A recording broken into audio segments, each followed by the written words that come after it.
Kemudian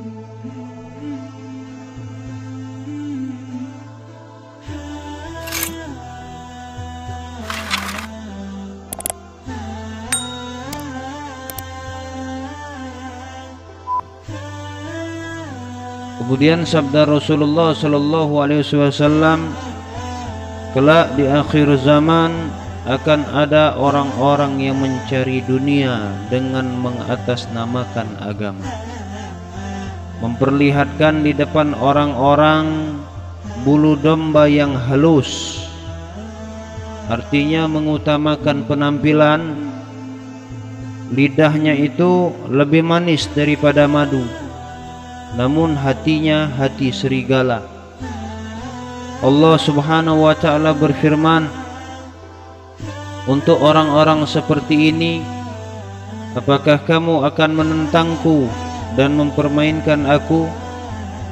Maka demi kebesaranku, kata Allah Subhanahu wa ta'ala, aku akan menurunkan ujian berupa fitnah kepada mereka, sehingga orang-orang yang sabar dan tenang, mereka pun akan menjadi kebingungan.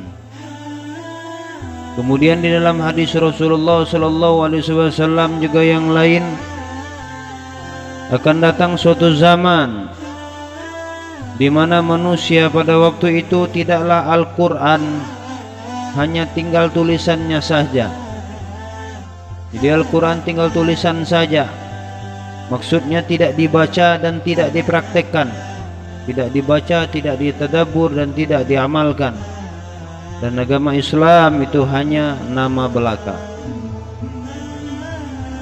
Ialah suatu zaman yang sudah sangat jarang hidayah Allah Subhanahu wa ta'ala.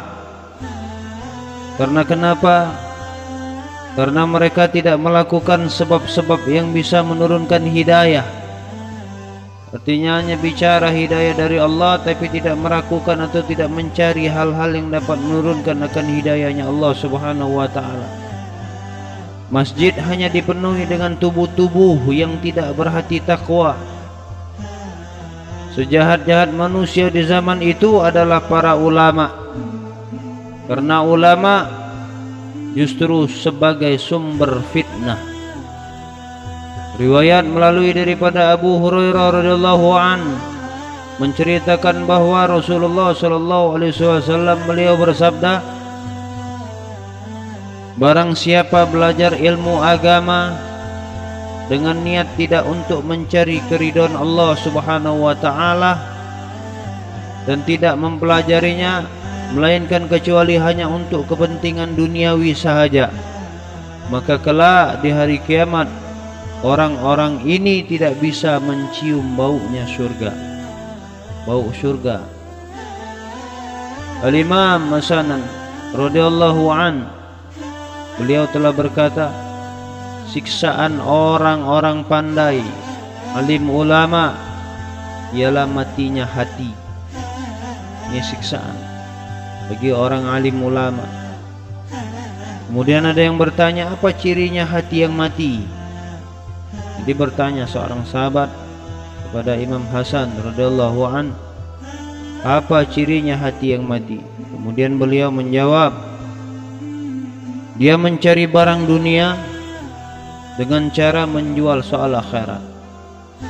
Di barang dunia kepentingan untuk kepentingan dunianya, dengan cara dia menjual permasalahan soal akhirat. Sejahat-jahat manusia ialah sang penjilat raja, orang yang berkuasa maksudnya, untuk mencari keuntungan dari barang yang halal atau subhat. Dalam riwayat melalui Abu Darda radhiyallahu anhu, bahwasanya Rasulullah sallallahu alaihi wasallam beliau telah bersabda, Allah Ta'ala pernah menurunkan wahyu kepada salah seorang nabinya.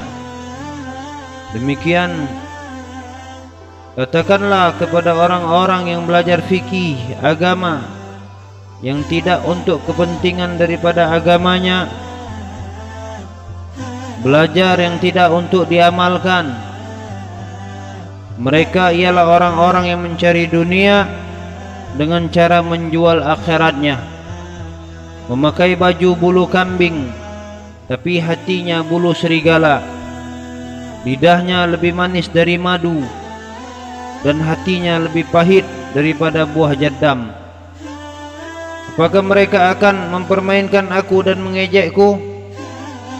Pasti aku akan menurunkan kepada mereka, kata Allah Subhanahu wa ta'ala, sebagai ujian. Pasti, kata Allah Subhanahu wa ta'ala, aku akan menurunkan kepada mereka bencana sebagai ujian, sampai-sampai orang yang tenang dan sabar pun menjadi bingung karena dahsyatnya bencana yang menimpa umat-umat manusia. Baginda Rasulullah sallallahu alaihi wasallam, beliau bersabda, sesungguhnya Allah Subhanahu wa ta'ala akan memperkuat agama ini lantaran lidahnya orang-orang yang lacur. Jadi sebab lidah-lidah mereka, agama ini menjadi kuat. Karena kenapa? Karena akan banyak lahirnya ulama-ulama yang berjuang di jalan Allah, yang ikhlas semata-mata berharap akan ridhonya Allah. Mereka yang benar-benar mengamalkan ilmu agamanya, semakin Allah datangkan mereka